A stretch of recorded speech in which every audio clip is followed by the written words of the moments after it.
Like any tool, the RFP can be improperly used.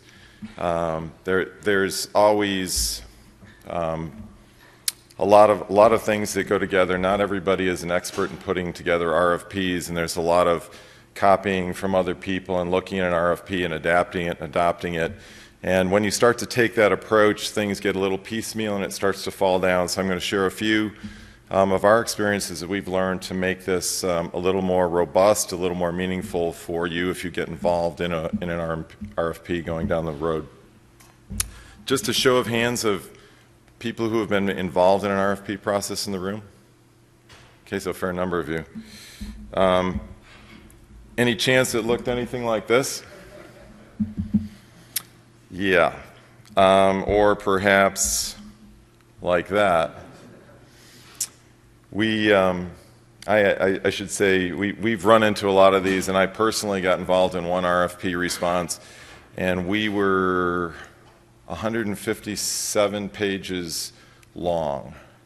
And it looked like, there was no strategy on this RFP. It was a lot of cut and paste. I think there were 8 different organizations in the room, so we had multiple masters. No baseline data that the customer had for this.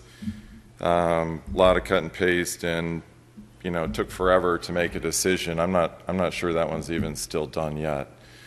So these are the kind of things you get into if you don't have the background to make an effective RFP. So in any RFP, your goals are really, how do I get what I'm after? How do I get to a completed RFP and execution of that RFP as quickly as possible? If I'm going after cost savings, I want to start saving money sooner. So that's obviously some of the goals that are behind this. So the first thing, and you've heard this for the past 2 days, and I'm going to say it again, you need baseline data. Beacon obviously is our play into that baseline data. And it needs to serve a defined print strategy. So many people that we run into don't have a solid print strategy. What are you really trying to do with that? And when that's the case, you're just chasing price on devices or cost per copy or whatever, and you're not really serving anything. You'll get a lower price, doesn't always mean a lower cost. So when we say, if the RFP is going to dictate less print, that's assuming that you're trying to save money. And like I said, a low price on cost per copy doesn't always mean lower cost. You need to tackle, perhaps the most important thing is the volume component, and focusing on the total cost of ownership. So any good RFP provides clarity. And by clarity, I mean leave nothing to chance, right? Define everything crystal clear so that there's no uncertainty in the RFP. Uncertainty to a vendor, and you can ask any of our partners that are here, translates to risk. And when you have risk, that translates to cost. And then you get a sense of it's really hard for people to put their best foot forward and be really competitive if in the back of their mind there is some debate about what the customer means by their request.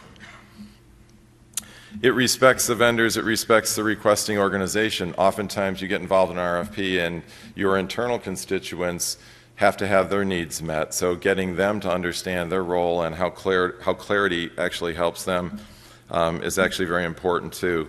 The demonstration and encouragement of transparency, we want people to compete fairly, so we have to be as transparent as possible and provide that clarity. So there are 3 phases in any RFP, and this is not magic. You've got to prepare it and prepare for it. You've got to create it, actually compile it into a document you send out, and then you have to execute it. And our experience shows that over 75% of the work and the time involved is tied up in the preparation of the RFP. The creation's fairly straightforward. The execution, if you've done all the preparation work, should go fairly quickly. One of the key components to this, as you'll see in the execution phase, we want to evaluate the vendor's response to this, is having a cross-functional team. So who are your constituents? Do you have people from procurement in place? Do you have people from marketing? Is your in-plant If you have an implant facility, are they involved? Is your marketing involved? Is all the various technology groups from IT to networks and oftentimes facilities, do they all have a voice? They all need to be at the table, that you need to literally ring out their needs so that you can express those clearly.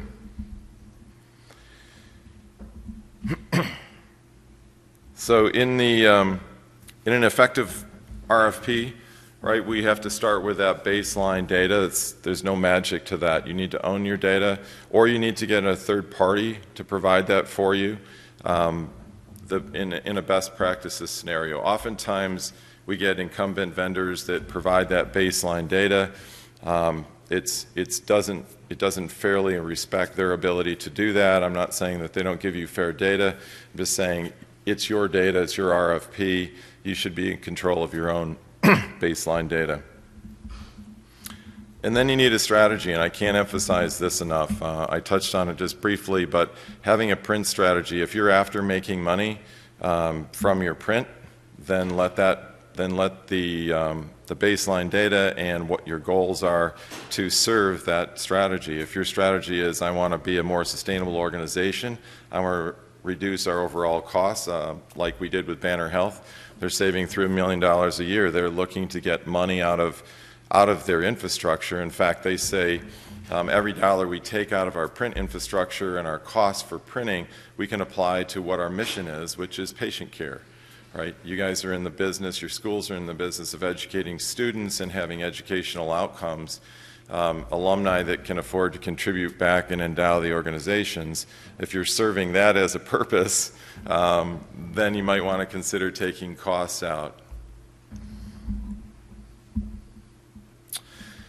So you put the two of those together and you've got the paramount to getting an effective RFP. So we'll talk about the current state definition. What is your device utilization rate? I mean, are you looking at all devices? You should be. You should be looking at multifunction, single function, and what you've got going on your desktop. Service plans, your break fix, is that broken out or is that separated? Is it a line item in your RFP from your toner replacement? Do you want it to be separate? Do you want the all-inclusive one price that typically pervades the RFP responses? How well do you know your cost data? I know in the organizational structure of a university, there's very little centralized anything.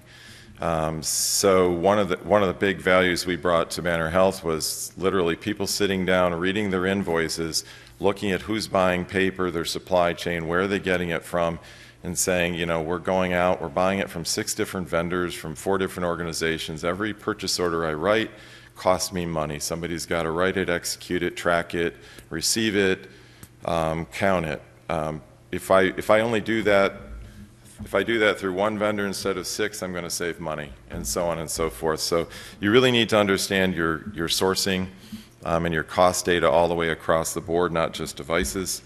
And then, very important, as Feros has been up here talking about, the need to understand users and what they're doing, what are their attitudes, because frankly, culture will trump technology any day of the week, right? If people aren't willing and don't see the point in doing what you're asking and listening to you, then trying to drive print volumes down as part of an RFP or a print strategy isn't going to be effective. So you really need to understand who's printing, why they're printing, are they ready for the change? Have I introduced the change to them appropriately? Have they been drawn along that commitment graph that Kevin spoke of yesterday?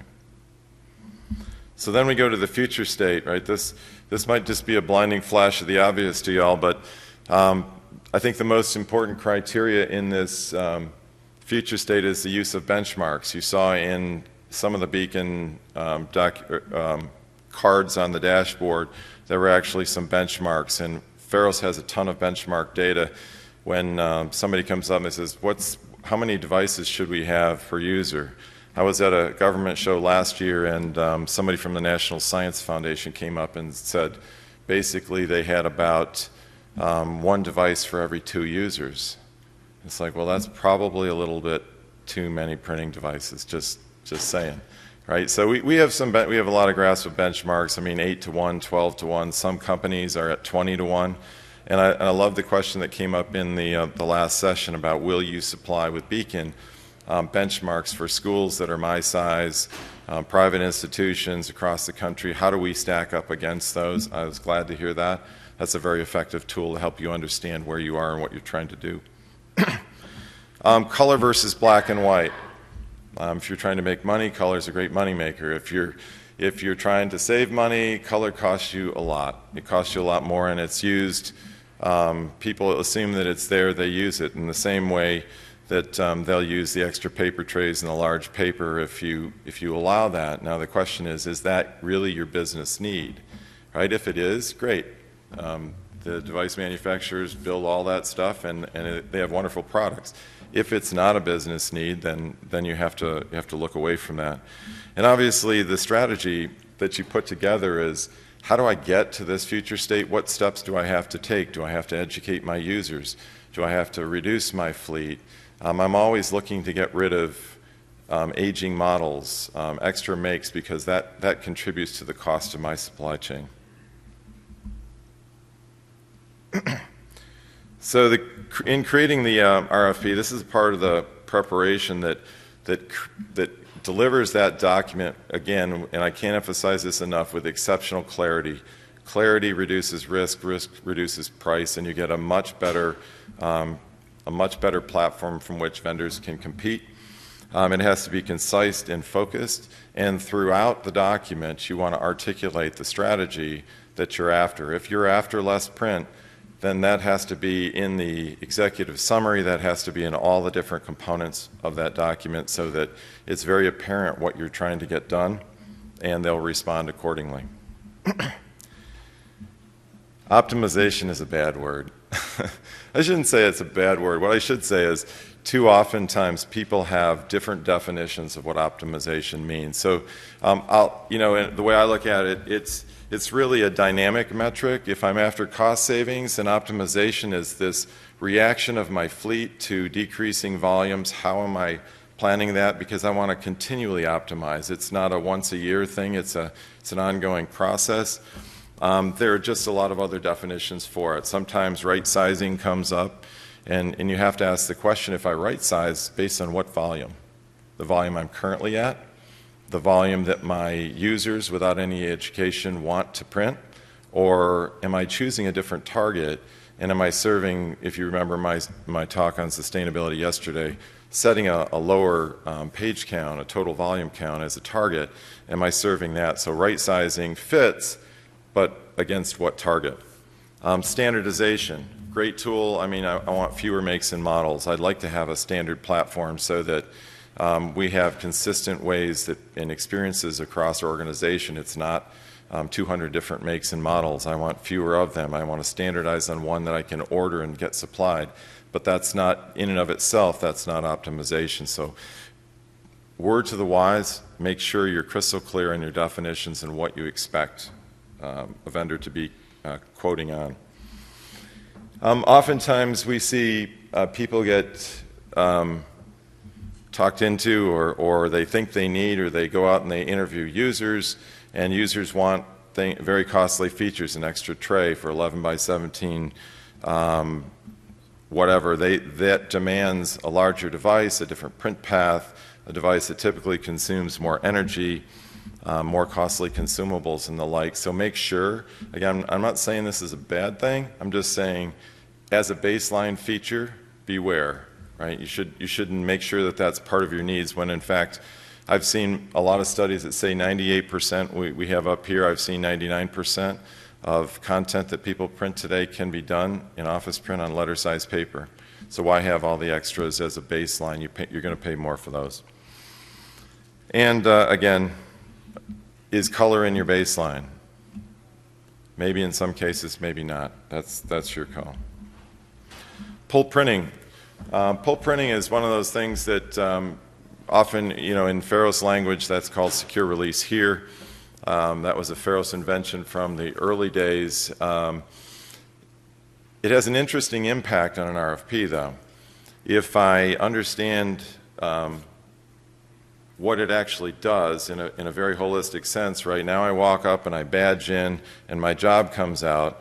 Now if this printer is broken, I can walk over to any other printer with that capability and my job comes out, right? So I'm not really dependent on what happens in a lot of RFPs where I pay more for 4-hour break-fix service, and it's very challenging oftentimes for the vendors to deliver that service.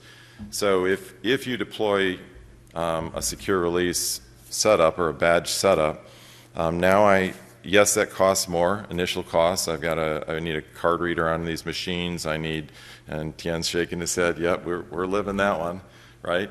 But my print's secure. We find that your volume will drop between 10 and 25% is pretty common, sometimes more depending on how much you print, because now there's no paper waste, there's no tray loss. I'm not printing banner pages. Somebody doesn't come up and take two pages out of my 10-page job, and so on and so forth. But the big deal is you've essentially got 100% virtual uptime when you get into secure release. And that's something that you have to look at ROI as something more than just price. That's why I said before, it's not just price, it's cost, right? The lowest price is not the lowest cost necessarily. Output devices, again, MFDs is what typically gets rolled into RFPs because they're so expensive, and that's why procurement gets involved. It's usually a CAF expense, and you're worried about those types of expenses. Meanwhile, you've got departments buying single-function devices and locally attached devices. I love Kesab. He's got 300 machines, and 72 of them have locally attached devices, right? And they're still printing 100,000 pages a day. Just staggering. But if you don't factor that into your RFP, you're going to end up with more. Gee, I didn't know we had 200 SFDs out there printing, and I sized my fleet for this 100,000 page volume. Even if he took it down 20%, said we're going to target 80,000 pages a day and knock our volume down 20%. If I size my MFD fleet for that, I will overinvest because I have all these single function devices and locally attached devices out there. So understand that every printing device that you have in your environment is part of your printing is a manufacturing operation. I'm producing something. So understand your production capacity. It's broader than simply the multifunctions that typically fall into an RFP. So RFPs, limit words, right? Don't do the RFPzilla thing, please. I mean, I don't think there's a vendor here because our vendors, they work really hard to build great machines and sell and service them for you. When you throw something in front of them, they have to have a human being or probably 6 looking at every page, coming up with really mindful responses to the questions you're asking. 157-page RFP is not respectful of the vendors. It costs them money, and they have to decide whether they want to actually chew through that and compete. And so clarity, succinctness, make sure that the RFP is serving your strategy, your print strategy, and leave nothing to interpretation. Establish timelines and don't budge, right? Make sure that every vendor is competing on the same basis. If you say, I need your response in 3 weeks, then make it 3 weeks. The guys and if your incumbent says I can't do it in 3 weeks, it's 3 weeks, right? Everybody's competing on the same basis. Your incumbent has the advantage. Everybody else is hustling to try to earn your business and compete fairly. Stick to your timelines. Don't make exceptions. Use pre-populated tables, and I'm going to give you an example of that, a partial example. These are tools that I can supply you. We have white papers on RFPs if you're interested. We can help you out with that. Submission by email only is very consistent with less print, and the RFP scorecard is what I'm referring to. The RFP scorecard is a tool that we use when we go out and are engaged by companies like Banner Health, or I don't know if Marty's still here from Liberty Mutual, but some of our, where we actually have Pharos people on site, we use this tool for evaluating RFPs. You want to be objective.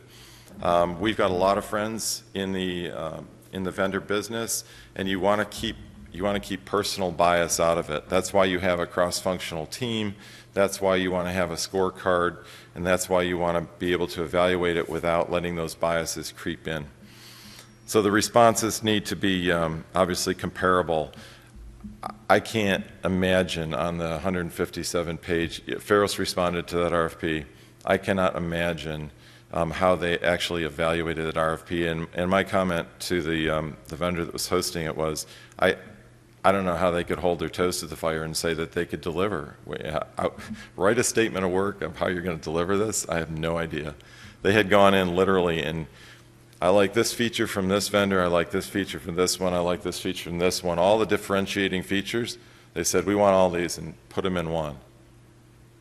You know, okay, that's not going to work, right? So the scorecard is your metric and your measurement tool, and this is the look at it. This is my last slide. It's actually over a 100-point scale. This is just our recommendation, but some examples of this, how thorough is the response, what's the maturity of the recommended solution, alignment with my strategy, right? Did they listen? Did they read it? Is it seamlessly integrated? Is the solution open? Does it play nice with other things? If I have, you know, obviously an integration on a box, I want to make sure that it works with all the pieces I need it to. How well, ask for examples from your vendors of how well they've done with change management. What tools are they bringing to bear to help you with whatever your RFP will bring? If it's a new device and it's not an incumbent, you want to know what is their plan for helping you roll this out. Are there training? Have they, ask for specific examples of what they've done and how to roll things like this out. Assign a point. And this is where your cross-functional team comes in. This is where you get the opportunity to erase some of the biases that are obvious. We're people, right? We have friends. We like a lot of our vendors. We work with all of them pretty well, and it's like you don't want your RFP to be biased. You want it to be objective. So, with that, that's all I have. If Scott doesn't have any questions, I can leave. No, seriously, if anyone has any questions that I can answer quickly, I got one here. What does SRH stand for? Secure release here. That is, that's a Pharos trademark for pulled printing. Some of the industry calls it follow me printing, but secure release here is essentially walk up, I badge, the print is held in a job queue until I badge in at a printer. Swipe my card, and then I'm only looking at my print jobs for that. One down here? No? Good? Thank you.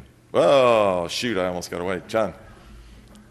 One of the things that being on both sides of the fence sometimes on this that people don't appreciate is if you're going to use terminology, sometimes you need to define that terminology very specifically. We had a prior contract once where we were supposed to provide remote installers, and the requirement was that they be easy without defining what easy is. And that almost came to blow with lawyers at one point because there was some frustration on the customer side claiming that we had not met the requirement, with us saying, well, if you push it and it installs, that's as easy as we can make it. Maybe some of these people shouldn't actually be using the printers, but of course that's not an option. Yeah, and I should offer to any of the vendors that want to comment on anything I said here, if you have any comments to make, this is the time to make it. I think that's a perfect example of clarity. Make sure your definitions are crisp, that what you're asking for, the vendor understands, or you end up with this, you want to walk out of an RFP that executes quickly, start saving money sooner. You want to feel like you've made the best decision for your organization that you can. Cool. Thank you very much.